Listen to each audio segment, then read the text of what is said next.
بسم اللہ الرحمن الرحیم۔ السلام علیکم۔ نائس نالج یوٹیوب چینل کے معزز خواتین و حضرات، حضرت عبداللہ بن مسعود رضی اللہ تعالی عنہ ایک دن مضافات کوفہ سے گزر رہے تھے۔ ان کا گزر فاسقین کے ایک گروہ کے قریب سے ہوا جو شراب پی رہے تھے۔ زازان نامی ایک گویہ ڈھول بجا بجا کر انتہائی خوبصورت آواز میں گا رہا تھا۔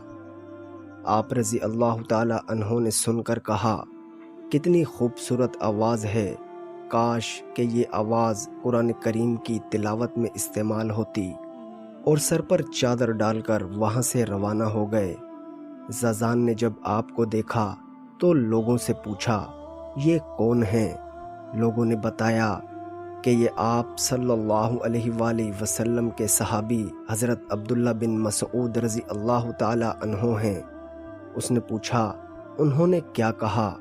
بتایا گیا کہ انہوں نے کہا ہے کہ کتنی میٹھی آواز ہے، کاش کہ قرآن کریم کی تلاوت کے لیے استعمال ہوتی۔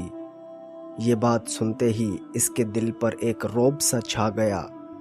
اپنے بربط کو زمین پر پٹک کر توڑ ڈالا، کھڑا ہوا اور جلدی سے دوڑ کر آپ کے قریب پہنچا، اپنی گردن میں رومال ڈالا اور حضرت ابن مسعود رضی اللہ تعالی عنہ کے سامنے رونے لگ گیا۔ حضرت عبداللہ رضی اللہ تعالی عنہ نے اسے گلے سے لگایا اور دونوں رونا شروع ہو گئے، اور آپ رضی اللہ تعالی عنہ نے فرمایا، میں ایسے شخص کو کیوں نہ محبوب سمجھوں جسے اللہ تعالی نے محبوب بنا لیا ہو۔ سیدنا زازان رضی اللہ تعالی عنہ نے گناہوں سے توبہ کی اور حضرت عبداللہ رضی اللہ تعالی عنہ کی صحبت اختیار کر لی، اور قرآن کریم اور دیگر علوم سیکھے، حتیٰ کہ علم میں امام بن گئے۔ اور حضرت ابن مسعود رضی اللہ تعالی عنہ کی کئی روایات حضرت زازان رضی اللہ تعالی عنہ سے مروی ہیں۔